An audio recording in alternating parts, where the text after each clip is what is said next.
कोई भी धर्म संप्रदाय इस तरह की किसी की धार्मिक भावनाओं को भड़काने की इजाज़त नहीं देता।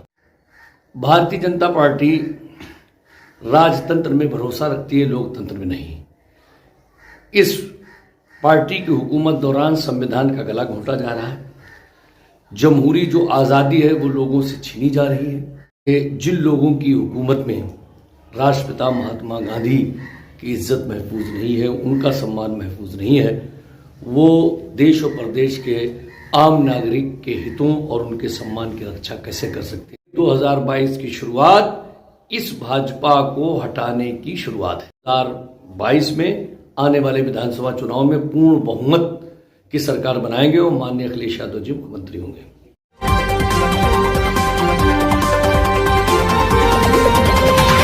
चुनावी माहौल है, लगातार लोग इस्लाम के विरुद्ध आपत्तिजनक शब्दों का इस्तेमाल कर रहे हैं, क्या कहना चाहेंगे? देखिए, हमेशा कुछ असामाजिक तत्व रहे हैं और कुछ एक ने कहीं ना कहीं धार्मिक चोले ओढ़ लिए हैं। कोई भी धर्म संप्रदाय इस तरह की किसी की धार्मिक भावनाओं को भड़काने की इजाज़त नहीं देता। तो जो लोग इस तरह का अमल कर रहे हैं वो हिंदुस्तान के गंगा जमनी तहजीब को ठेस पहुंचा रहे हैं और आपसी भाईचारे को तोड़ने का काम कर रहे हैं। सवाल और कर दें। हज़रत एक संत ने जो महात्मा गांधी है उन पर एक अभद्र टिप्पणी करी थी, उसको लेकर क्या कहना चाहेंगे? हम लोग पूरे भारत और प्रदेश में यही शांतिप्रिय अमन पसंद लोगों को बाबर कराना चाहते हैं कि जिन लोगों की हुकूमत में राष्ट्रपिता महात्मा गांधी की इज्जत महफूज नहीं है, उनका सम्मान महफूज नहीं है, वो देश और प्रदेश के आम नागरिक के हितों और उनके सम्मान की रक्षा कैसे कर सकते हैं। इसलिए राष्ट्रपिता महात्मा गांधी, जिनको देश और दुनिया में बड़ी सम्मान की निगाह से देखा जाता है, इस तरह का अपधरा टिप्पणी करना ये बिल्कुल नियम और उसूल के खिलाफ है। लगातार बीजेपी के जो आरएसएस लॉबी है या बीजेपी के जो कट्टरवादी जो नेता हैं हमेशा मुस्लिम हुकूमत के, मुस्लिम रीति रिवाज के खिलाफ रहे हैं। ऐसे में चुनावी माहौल है, क्या लगता है कि आपको ये? भारतीय जनता पार्टी राजतंत्र में भरोसा रखती है, लोकतंत्र में नहीं। इस पार्टी की हुकूमत दौरान संविधान का गला घोंटा जा रहा है। जमहूरी जो आज़ादी है वो लोगों से छीनी जा रही है और लगातार चूंकि इन लोगों ने विकास तरक्की का कोई काम देश प्रदेश में नहीं किया है, ये अपनी नाकामियों को छुपाने के लिए आज जब चुनाव आया है तो पूरी तरह से इन पर धार्मिक एजेंडा हावी है।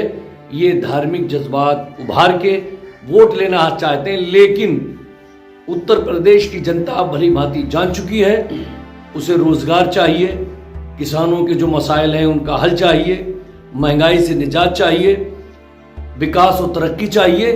अब इस तरह से धार्मिक जज्बात उभार कर यहाँ की जनता और आवाम भारतीय जनता पार्टी के हक में वोट करने वाली नहीं है, बल्कि 2022 की शुरुआत इस भाजपा को हटाने की शुरुआत है। 2022 का चुनाव नज़दीक है, आप सपा के एक बड़े पद पर भी हैं, क्या लगता है 2022 को लेकर क्या सपा की सरकार आएगी? माननीय अखिलेश यादव जी की समाजवादी विजय रथ यात्रा जो अलग अलग प्रदेश के शहरों में जा रही है, तमाम लोगों का जो अपार जनसमूह और प्यार माननीय अखिलेश यादव जी को मिल रहा है, उससे लगता है कि हम समाजवादी लोग 2022 में आने वाले विधानसभा चुनाव में पूर्ण बहुमत की सरकार बनाएंगे और माननीय अखिलेश यादव जी मुख्यमंत्री होंगे। अगर लगता है कि मुस्लिम जो यूपी उत्तर प्रदेश के जो मुस्लिम हैं 2022 के चुनाव में लगातार कांग्रेस अपना दावा करती है, ओवैसी साहब अपना दावा करती है, ऐसे में क्या सही है कि समाजवादी पार्टी को ही सब मुस्लिम जो है यूपी के सपोर्ट करेंगे? भाई देखिए, आज हर आदमी कहीं ना कहीं देश और प्रदेश की राजनीतिक हालात से वाकिफ है। गांव देहात का अंतिम आदमी भी इस फेसबुक और व्हाट्सएप के ज़रिए सारे राजनीतिक घटनाक्रम से पूरी तरह से वाकिफ़ है। भारतीय जनता पार्टी का कोई मुकाबला कोई दल अगर कर रहा है तो समाजवादी पार्टी है।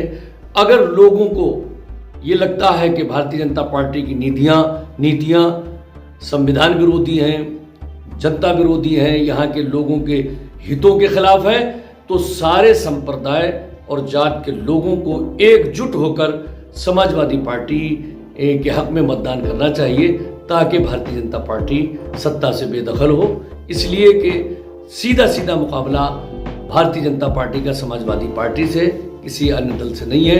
तो जो लोग भाजपा हटाना चाहते हैं उनके सामने कोई दूसरा विकल्प नहीं है सिवाय समाजवादी पार्टी के, वो अपना एक मुश्त वोट उनके हक में दें। सर, आप लगातार पूरे प्रदेश का दौरा कर रहे हैं। 2022 को चुनाव को लेकर समाजवादी पार्टी की क्या रणनीति है और क्या माहौल है?